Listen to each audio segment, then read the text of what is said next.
ഓം നമഃ ശിവായ. നിത്യവും ശിവപഞ്ചാക്ഷര സ്തോത്രം ജപിച്ചാൽ നമഃശിവായ എന്ന പഞ്ചാക്ഷര മന്ത്രത്തിലെ ഓരോ അക്ഷരങ്ങളിൽ തുടങ്ങുന്ന സ്തോത്രമാണ് ശിവപഞ്ചാക്ഷര സ്തോത്രം. ശ്രീ ശങ്കരാചാര്യനാൽ വിരചിതമായ ഈ സ്തോത്രം നിത്യവും ജപിക്കുന്നതിലൂടെ മനഃശുദ്ധി കൈവരികയും ജീവിത ദുരിത ശാന്തി ലഭിക്കുകയും ചെയ്യും എന്നാണ് വിശ്വാസം. ശിവപ്രീതികരമായ സ്തോത്രത്തിൽ പ്രാധാന്യവുമാണിത്. കൂടാതെ ഉദ്ദിഷ്ടകാര്യസിദ്ധിയും തൊഴിൽ തടസ്സവും വിദ്യാർത്ഥികൾക്ക് വിദ്യയിൽ തിളങ്ങാനും ഓർമ്മശക്തി വർദ്ധിപ്പിക്കാനും സഹായകമാണത്രേ ഈ ജപം. സന്ധ്യയ്ക്ക് നിലവിളക്കിന് മുന്നിലിരുന്ന് ശിവപഞ്ചാക്ഷര സ്തോത്രം ജപം ഇരട്ടി ഫലദായകമാണ്. അർത്ഥം മനസ്സിലാക്കി ഭഗവത് രൂപം മനസ്സിൽ ധ്യാനിച്ചുകൊണ്ട് വേണം ജപിക്കേണ്ടത്.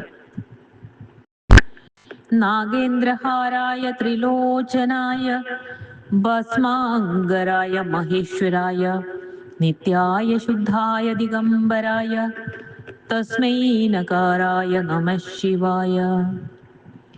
നാഗത്തെ മാലയായി ധരിച്ചവനും 3 കണ്ണോട് കൂടിയവനും ശരീരം മുഴുവൻ ഭസ്മം ധരിച്ചവനും മഹേശ്വരനും നാശമില്ലാത്തവനും ശുദ്ധനും ദിക്കുകളെ അമ്പരമാക്കുന്നവനും നകാര ഭൂമി രൂപിയുമായ ശിവനെ നമിക്കുന്നു.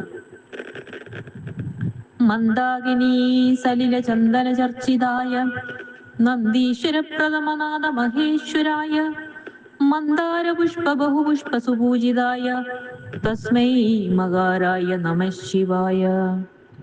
ഒഴുകുന്ന ഗംഗാജലത്താലും ചന്ദനത്താലും അലങ്കരിക്കപ്പെട്ടവനും നന്ദികേശ്വരനും പ്രഥമന്മാരുടെ നാഥനും മഹേശ്വരനും മന്ദാരം തുടങ്ങിയ പുഷ്പങ്ങളാൽ പൂജിതനും മകാരായ ജലരൂപിയുമായ ശിവനെ നമിക്കുന്നു. ശിവായ ഗൗരീവദനാരവിന്ദ സൂര്യായ ദക്ഷധ്വരനാശനായ ശ്രീനീലകണ്ഠായ വൃഷഭധ്വജായ തസ്മൈ ശികാരായ നമഃ ശിവായ.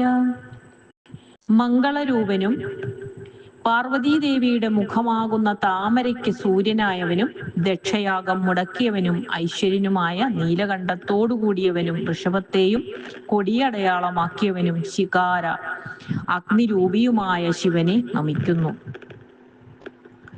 വസിഷ്ഠകുംഭോത്ഭുവ ഗൗതമാര്യ മുനീന്ദ്രദേവാർച്ചിത ശേഖരായ ചന്ദ്രാർക്ക വൈശ്യനരലോചനായ തസ്മൈ വകാരായ നമഃ ശിവായ.